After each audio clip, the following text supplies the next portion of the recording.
Hello friends, నేను ఈ రోజు ఒక చిన్న కథ చెప్తాను. చింటూ అని ఒక అబ్బాయి ఉన్నాడు.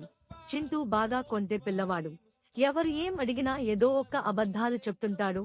ఆఖరికి వాళ్ళ పేరెంట్స్ కి కూడా అబద్ధాలు చెప్తాడు. చింటూకి ఒక బెస్ట్ ఫ్రెండ్ ఉన్నాడు. తన పేరు యోగాన్. యోగాన్ కి మాత్రం ఎప్పుడు నిజమే చెప్తాడు. ఒక్క రోజు యోగాన్ చింటూతో, ఎందుకు చింటూ అందరికీ నువ్వు అబద్ధాలు చెప్తావ్, మరి నాకు ఒక్కడికి మాత్రమే ఎందుకు నిజం చెప్తావనడిగాడు.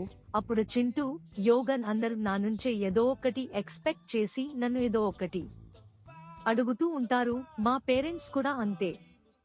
కానీ నువ్వు నా ఫ్రెండ్ వి, నా దగ్గర నుంచే ఏమి ఎక్స్పెక్ట్ చేయవు కదా, అందుకే నీకు నిజం చెప్తాను.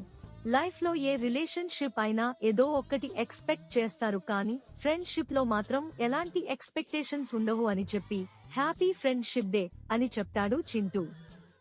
So today is friendship day. Happy friendship day.